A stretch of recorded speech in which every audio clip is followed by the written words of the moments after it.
नमस्कार विद्यार्थी मित्रांनो, मी योगेश मुंजाळ यशवंत अकॅडमीच्या ऑनलाईन प्लॅटफॉर्मवर सर्वांचं स्वागत करत आहोत. आज जो आपला कंबाईन गट ब चा पूर्व परीक्षा पेपर झालेला आहे त्यातलं सायन्सच्या प्रश्नाचे आपण इथं संभाव्य उत्तरे बघूयात. आता जो प्रश्न जर बघितला विद्यार्थ्यांच्या ज्या हे होत्या रिस्पॉन्स होते त्या रिस्पॉन्सवरून असं कळतं की सायन्सचा प्रश्न खूपच सोपे होते. म्हणजे खूपच म्हणण्यापेक्षा एक दोन प्रश्न सोडले तर सगळ्यांचे आन्सर येण्यासारखे होते. म्हणजे 13 ते 14 मार्क येण्यासारखे होते. एखादा एक्सेप्शनल असतो त्याचा तो पण तुक्का लागून जातो, म्हणजे त्याचे 15चे 15 बरोबर येऊ शकतात. ओके, तर वेळ न घालवता आपण प्रश्नाला बघूया. प्रश्न बघा, माझ्याकडे बी सेट आहे. प्रश्न नंबर 66 वर आपण बघू. 66 प्रश्न काय म्हणतो बघा. प्रश्न बघा 66. ओके, ध्वनी ऊर्जा म्हणजे काय? आपल्याला काय विचारलं होतं? ध्वनी ऊर्जा म्हणजे काय विचारलं होतं आणि खाली 4 पर्याय दिले होते बघा. ध्वनी साऊंड एनर्जी. ओके, यांत्रिक ऊर्जेचा कंपन करणारा स्रोत आहे. बरोबर आहे. ध्वनी ऊर्जा ही काय असते? मेकॅनिकल वेव्ह असते. बरोबर. मेकॅनिकल वेव्ह असते म्हणजे ती विद्युत ऊर्जा असते का? तर नाही. ती चुंबकीय ऊर्जा असते का? तर नाही. म्हणजे हे वरीलपैकी सर्व तर येणारच नाही. म्हणजे तुमचा 2 पर्याय गेला, 3 पर्याय गेला आणि 4 पर्याय गेला. म्हणजे उत्तर तुमचं काय आलं? 1 नंबरचं. ओके, यांत्रिक ऊर्जा हे काय असते? ध्वनी ऊर्जा काय असते? Sound is mechanical energy vibrating source. म्हणजे जेव्हा 2 अनुकंप होते त्यावेळेस काय होतं? ध्वनी तयार होतो. ओके, तर पहिले 66 नंबरचं उत्तर काय असणार तुमचं? 1 नंबरचा पर्याय, यांत्रिक ऊर्जेचे कंपन करणारा स्रोत. ओके, पुढचा प्रश्न बघूया.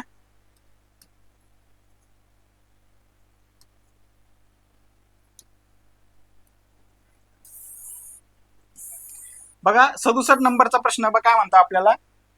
67 नंबरचा प्रश्न आहे आपल्याला फिजन आणि फ्युजन या ज्या दोन कन्सेप्ट आहे त्याच्यावर हा प्रश्न आयोगानं तयार केलेला आहे. ओके, हा मला वाटतं स्टेट बोर्डचा जर विचार केला आपण, प्रत्येक प्रश्नाचा जर स्टेट बोर्डचा जर सोर्स बघितला तर हा 10वीच्या स्टेट बोर्ड मधून हा प्रश्न आपल्याला टाकलेला आहे आयोगाने. बघा, फिजन काय आहे? फिजन ही अभिक्रिया जड युरेनियम अणू वापरतात. तर काय तुमचं हे विधान बरोबर आहे मित्रांनो. काय आहे? जड युरेनियम आपण काय करतो? आपण फिजन मध्ये वापर जातो. आणि फिजन ही अभिक्रिया खूप ऊर्जा बाहेर सोडली जाते. फिजन मध्ये ऊर्जा बाहेर सोडली जाते म्हणूनच आपण याचा उपयोग, युरेनियमचा उपयोग कुठं करत असतो? आपण अणुविद्युत केंद्राचा उपयोग करतो. अणुविद्युत केंद्राचं काय होतं? तिथं युरेनियमचा स्प्लिट होऊन काय होतं? ऊर्जा तयार होती आणि त्याच्यापासून आपण काय करतो? पॉवर जनरेट करतो. ओके, म्हणजे त्याच्यामुळे सेंटेन्स 2 पण तुमचं काय बरोबर आहे. आता सेंटेन्स 3 बघा काय म्हणतंय. विखंडन अभिक्रियेमध्ये जड अणू विभागतात म्हणजे काय होतात? स्प्लिट्स होतात. बरोबर, म्हणजे युरेनियम आपण काय म्हणतो? स्प्लिट होतो आणि त्याच्यापासून काय होते? ऊर्जा तयार होते. म्हणजे तिसरं विधान पण तुमचं काय आहे? बरोबर आहे. आणि चौथं बघा, विखंडन अभिक्रियेमध्ये न्यूट्रॉन्समुळे शृंखला अभिक्रिया घडते. ओके, ह्या पण तुमचा काय सेंटेन्स बरोबर आहे. म्हणजे तुमचे 4ही विधाने काय बरोबर आहे. पण आयोगानं याच्या पुढे जाऊन काय केलेलं आहे बघा. आता इथं आयोगाचा काय याचा उद्देश काय? टाइम कसा मुलांचा वाया जाणार आहे, जास्त वेळ कसा कंझ्युम करणार इथं बघा. म्हणजे पहिले 4 सेंटेन्स दिले आपल्याला, काय फक्त विधान कोणचं बरोबर विचारलं नाही. आता बघा खाली काय दिलेलं आहे? पहिलं सत्य, दुसरं सत्य, तिसरं सत्य आणि चौथं असत्य दिले पहिल्या ऑप्शन मध्ये. त्याच्यामुळे पहिला ऑप्शन तर कटला. दुसरा बघा, पहिलं सत्य, दुसरं सत्य, तिसरं पण सत्य आणि चौथं पण सत्य. म्हणजे हा तुमचा काय असणार आहे? उत्तर. पर्याय क्रमांक 2 काय असणार आहे? या 67 नंबरचं तुमचं उत्तर असणार आहे. ओके, पुढचा प्रश्न बघूया. पुढचा प्रश्न बघा,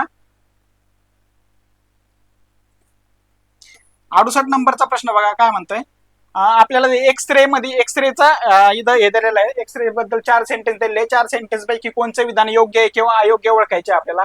बघा, एक्सरे अल्ट्रासोनिक वेव्हज आहे असं म्हणणं आहे त्यांचं. काय म्हणणं आयोगाचं? X-ray or ultrasonic wave. Ultrasonic आहे का? नाही. एक्सरे काय आहे? इलेक्ट्रोमॅग्नेटिक वेव्हज आहे. काय? इलेक्ट्रोमॅग्नेटिक वेव्हज आहे. ओके, म्हणजे पहिलं सेंटेन्स तुमचं काय चुकीचं आहे. आता जर बघितलं, जर पहिलं जर चूक आलं तर बघा पर्याय कोणकोणचे रद्द होतात बघा. 2 नंबरचा गेला, 4 नंबरचा पर्याय तुमचा काय झाला? कट झाला. आता राहिला काय? 1 आणि 3. आता एक मध्ये काय 4 वाक्य बरोबर आहे. बरोबर, 4 वाक्य बरोबर आहे. 4 नंबरचं वाक्य बघूया आपण अगोदर. मग क्ष किरणांचा वेग हा प्रकाशाच्या वेगाच्या कमी असतो. एक्सरेचा जो स्पीड आहे, एक्सरेची जी स्पीड आहे ती स्पीड ऑफ लाईट सेम असते मित्रांनो. काय असते? सेम असते. म्हणजे कमी असते का? नसते, ती सारखी असते. म्हणजे 4 नंबरचा पण तुमचं काय चुकीचं आहे. म्हणजे 1 चुकीचं आहे, 4 चुकीचं आहे. मग तुमचा पर्याय 1 नंबर गेला. उत्तर काय आलं तुमचं? 3 नंबरचं उत्तर आलं. ओके, परंतु आयोगाने इथं काय केलेलं आहे, घोळ केलेला आहे बघा एक मित्रांनो. एक आता दुसरा सेंटेन्स बघा काय आहे, क्ष किरण सरळ रेषेत प्रवास करतात, हे 100% बरोबर आहे मित्रांनो तुमचं. काय दुसरं सेंटेन्स आहे ते 100% बरोबर आहे. पण जर तिसरं सेंटेन्स आहे ते बघा काय म्हणतं, सॉफ्ट क्ष किरण ची तरंग लांबी ही हार्ड क्ष किरणाच्या कमी असते. कमी नसते मित्रांनो, ती अधिक असते. अधिक असते म्हणजे हे पण तुमचं चुकीचं आहे. परंतु तसं आपल्याला पर्याय नसल्यामुळे सध्या आपल्याला उत्तर काय येणार आहे, पहिल्या प्रथम उत्तर तालिकेनुसार 3 नंबरचा पर्याय. नंतर ते आपण चेंज करून घेऊ शकतो आयोगाकडून. त्याच्यामुळे सध्या 3 नंबरचा नंतरच्या सेकंड किनात काय होणार आहे, कॅन्सल. 68 नंबरचा प्रश्न रद्द होण्याची शक्यता आहे. ओके, तरी सध्या 68 नंबरचं उत्तर काय असणार आहे, 2 आणि 3 वाक्य बरोबर आहेत, हे उत्तर असणार आहे. ओके, चला पुढचा प्रश्न बघूया आपण. पुढचा प्रश्न काय म्हणतो आयोग, तर बघा आता बघा इथं डायरेक्ट त्यांनी काय केलेलं आपल्याला, खंडामधले मूलद्रव्य दिलेले आहे आणि त्या मूलद्रव्यामध्ये कोणत्या खंडात समावेश होतं. आता आपल्याला विचारलं काय, पी गणात समावेश आहे असं विचारलेलं आहे, बरोबर. आता फ्रान्सियम आहे, फ्रान्सियम हा एस ब्लॉक मधला एलिमेंट आहे मित्रांनो. कोणत्या, एस ब्लॉक मधला एलिमेंट आहे. जो पहिला 2 गण आहे याच्यामधला, पहिल्या गणामधला फ्रान्सियम आहे. ओके, फ्रान्सियम हा एस ब्लॉक मधला आहे. युरेनियम हा एफ ब्लॉक मधल्या ऍक्टिनाइड सिरीज मधला आहे. कोणत्या, ऍक्टिनाइड सिरीज मधला. ओके, म्हणजे तुमचं 1 येणार नाही, तुमचं 2 येणार नाही. आता कॉपर हा डी ब्लॉक मधला एलिमेंट आहे. काय, डी ब्लॉक मधला एलिमेंट आहे, म्हणजे तुमचं 4 येणार नाही. राहिला कोणचा, इंडियम. इंडियम हा काय आपला पी ब्लॉक मध्ये येणारा मूलद्रव्य आहे. म्हणजे याचं उत्तर काय असणार तुमचं 69चं 3 नंबरचं, कोणचं, इंडियम. ओके, पुढचा प्रश्न बघूया. बघा काय विचारलेलं आहे आपल्याला आयोगाने. आता इथं युरेनियम दिलेलं आहे आपल्याला. काय दिलेलं आहे, युरेनियम. युरेनियमची संज्ञा दिली, ॲटॉमिक नंबर दिलेला आहे 92 आणि ॲटॉमिक मास नंबर दिलेला आहे 238 आणि यातला किती न्यूट्रॉन्स असतात हे कॅल्क्युलेट करायला सांगितलेलं आहे. आता काय करायला सांगितलं, कॅल्क्युलेट करायला सांगितलं. आता न्यूट्रॉन्स कसे काढतात, तर ॲटॉमिक मास नंबर मधून काय करतात, ॲटॉमिक वेट मायनस करतात. काय करतात, ॲटॉमिक वेट मायनस करतात. ओके, आता ॲटॉमिक नंबर मायनस करतात.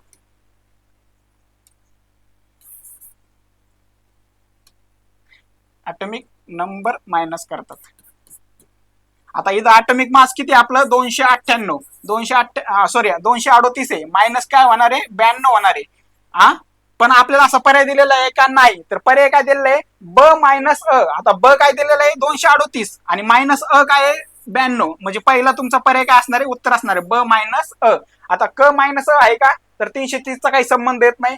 अ प्लस ड येऊ शकतं का, नाही. अ प्लस ड पण येऊ शकत नाही, प्लस तर यायचं चान्सेस नाही. ब आणि मायनस ड, ब मधून मायनस 184 होऊ शकतात का, तर नाही. तर काय होऊ शकतात, 238 मधून मायनस 92. असा पर्याय कोणचा आहे तुमचा, 1 नंबरचा, ब मायनस अ. ओके, 70 नंबरचं उत्तर काय असणार तुमचं, पर्याय नंबर 1 उत्तर असणार आहे. ओके, पुढचा प्रश्न बघूया.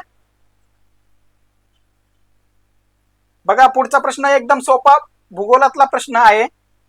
तो सायन्स मध्ये विचारला किंवा सायन्सचा पण म्हणता येईल. धातू विज्ञान मधला 9वीच्या पुस्तकामध्ये धातू विज्ञान नावा चॅप्टर, त्याच्यामध्ये हा प्रश्न तुम्हाला सापडून जाईल. ओके, काय म्हणलेलं आहे रे तिथं, काय म्हणलेलं आहे आपल्याला आयोगाने, हेमेटाइट पासून कोणता धातू मिळवला जातो. हेमेटाइट काय धातू ओर्स आहे. कशाचे येते, ते लोहाचे ओर्स आहे. काय धातू खनिजे येते, कशाचे, लोहाचे, म्हणजे आयर्नचे. ओके, तुमचं उत्तर काय असणार याचं, 4 नंबरचा पर्याय तुमचं याचं उत्तर असणार आहे. ओके, अल्युमिनियमचं आपल्याला सगळ्याला माहिती आहे, बॉक्साईड. अल्युमिनियमचं काय असते, बॉक्साईट ही ओर असते. ओके, मागच्या वेळेस विचारला होता बॉक्साईट, आता लो विचारला, पुढच्या वेळेस कॉपर विचारतात किंवा झिंक विचारतात. म्हणजे या पर्याय पण तुम्हाला पुढच्या वेळेस चांगले तयार करून जा.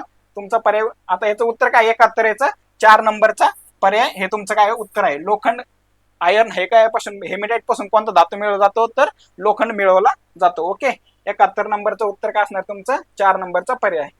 पुढचा प्रश्न बघूया. पुढचा प्रश्न बघा काय म्हणतंय, 72 नंबरचा क्वेश्चन.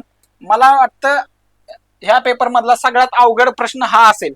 अवघड म्हणण्यापेक्षा न सुटणारा प्रश्न, कारण की आपण काय करत असतो, क्लासिफिकेशन करताना आपण काय करतो, एका लिमिट नंतर पर्यंत आपण त्याचे उदाहरणं पाठ करत असतो. आपण काय करतो, ऑर्डर पाठ करत असतो, फक्त ऑर्डरचे उदाहरणं पाठ करतो. इथं काय विचारलेलं आपल्याला, सब ऑर्डर विचारलेला आहे. काय कोणची सब ऑर्डर विचारलेली, डिप्लोडोकस.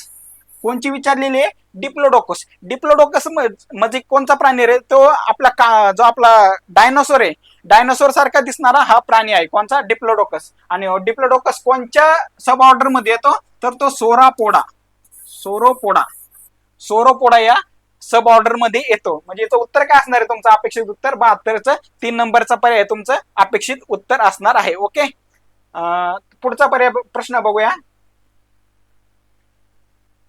चला पुढे बघा. 73 नंबरचा प्रश्न काय म्हणतो आपल्याला बघा.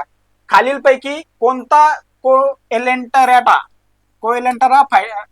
फायलमसी, म्हणजे आपण जर याच्यामध्ये जर इंग्लिशमध्ये जर सिलेंटराटा म्हणतो आपण, त्याचं ट्रान्सलेशन कोएलेंटराटा केलं आयोगाने.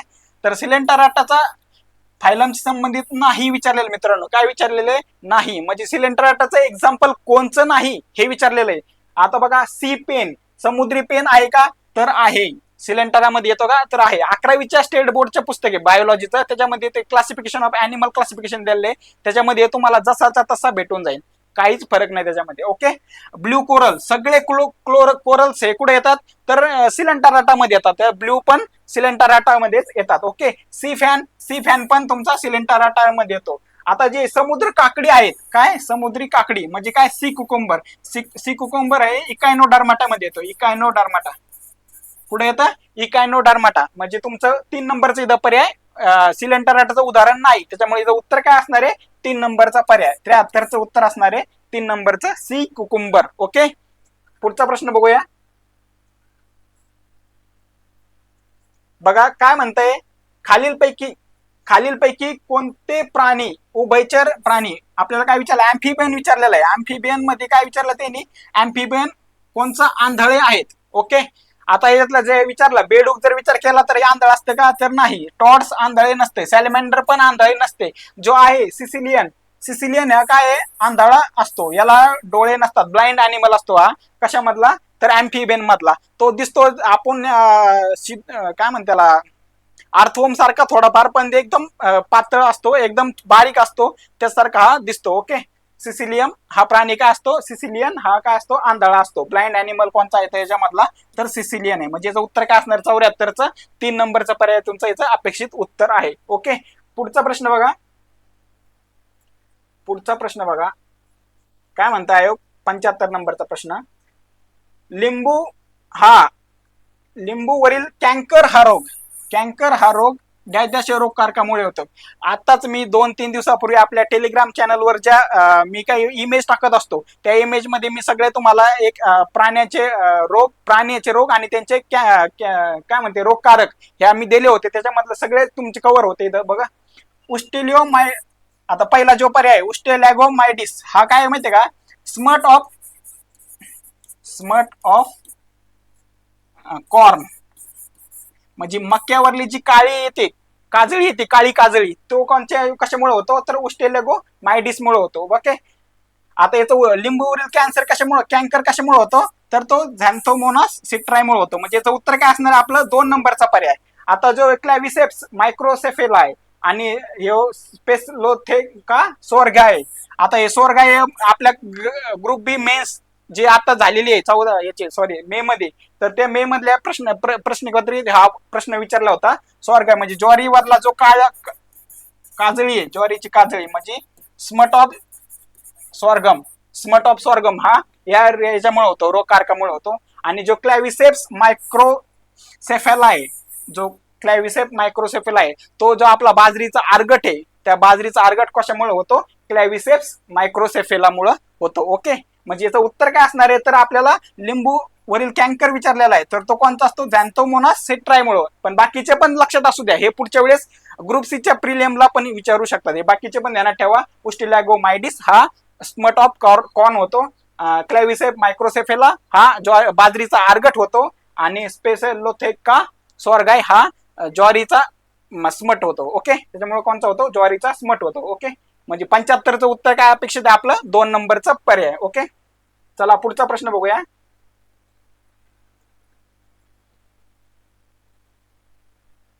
बघा रे, काय म्हणताय, एकदम सोपा भूगोलातला प्रश्न म्हणता येईल याला. डॅश वनस्पतीच्या जोमदार वाढीसाठी सर्वोत्तम मृदा आहे कोणची म्हणतात? सर्वोत्तम मृदा कोणची वनस्पती वाढी? वालुकामय मृदा. वालुकामय मृदामध्ये सगळ्यात जास्त होते का वाढ? तर नाही. ते हे ऑप्शन कटला. चिकण मातीमध्ये होती का? नाही. आणि वरील पैकी लोम लोम मृदामध्ये सगळ्यात जास्त वनस्पतीची वाढ होते असते. याच्यामुळे उत्तरेच काय असणार? 76चा 3 नंबरचा पर्याय त्याचं काय असणार आहे? उत्तर असणार आहे. पुढचा प्रश्न बघा रे, काय म्हणतोय आयोग? 77 नंबरचा. आता मातीच्या जरा 2 प्रश्न सरळ एका लाईन मध्ये आले होते. बघा काय म्हणतंय, मातीचा किंवा मृदेचा उपजाऊ स्तरातील नुकसानीस. इथं काय दिलं? उपजाऊ स्तराच्या नुकसानीस. जर आपण इंग्लिश मध्ये जर वाचलं, the loss of upper fertile layer soil is non as, काय म्हणते याला? सॉइल इरोजन म्हणतात, मातीची धूप म्हणतात. याचं उत्तर काय असणार? 77चं 3. आता पेडोजेनेसिस. पेडोजेनेसिस म्हणजे काय? तर सॉइल निर्मितीची जी प्रोसेस असते तिला काय म्हणतात? कशी तयार होते त्याला म्हणतात पेडोजेनेसिस म्हणतात. आणि पोर्टझोलायझेशन मातीच्या निर्मितीची प्रक्रिया कशी असते त्याला पोर्टझोलायझेशन म्हणतात. ओके, म्हणजे याचं उत्तर काय असणार आहे? मातीची धूप, सॉइल इरोजन. 77चा 3 नंबरचा पर्याय. पुढचा प्रश्न बघा. पुढचा प्रश्न बघा 78 नंबरचा. काय म्हणणं आहे आयोगाचं? बघा, मानवाच्या शरीरामध्ये पाण्याचे संतुलन, पाण्याच्या संतुलनाचे नियंत्रण, काय नियंत्रण? रक्तातील क्षाराचे प्रमाणाचे नियंत्रण, क्षाराचे प्रमाण, आणि रक्ताचे सामूचे नियंत्रण पीएच, टाकाऊ पदार्थाचे आणि अतिरिक्त क्षाराचे शरीराबाहेर उत्सर्जन, काय उत्सर्जन या कार्य प्रमुख काय असेल? आता एक आपल्याला माहिती आहे, ह्युमन एक्सक्रीटरी सिस्टीम जर विचार केला तर उत्सर्जन संस्थेचा विचार केला तर सगळ्यात महत्वाची जी आहे ती किडनी असते. आणि इथं काय? मूत्रपिंड. ओके, मूत्रपिंड याचं उत्तर असणार आहे 4 नंबरचा पर्याय. ओके, म्हणजे तुमचं 78चं उत्तर असणार आहे 4 नंबरचा पर्याय. पुढचा प्रश्न बघा रे. पुढचा प्रश्न काय म्हणते बघा.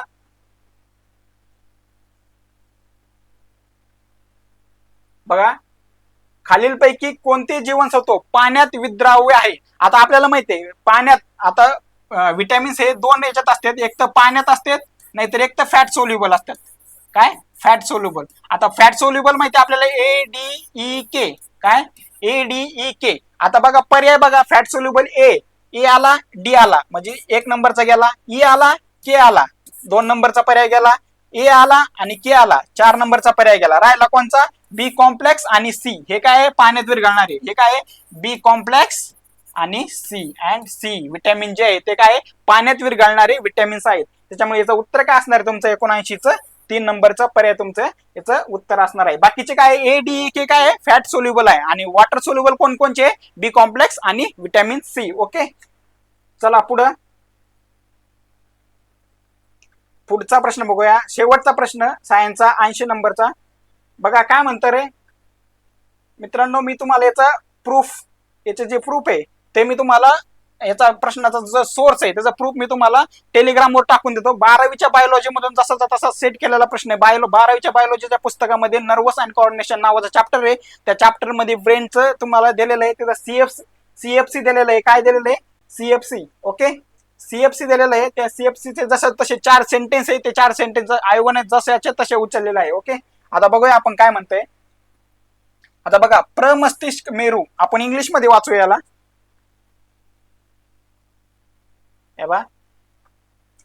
द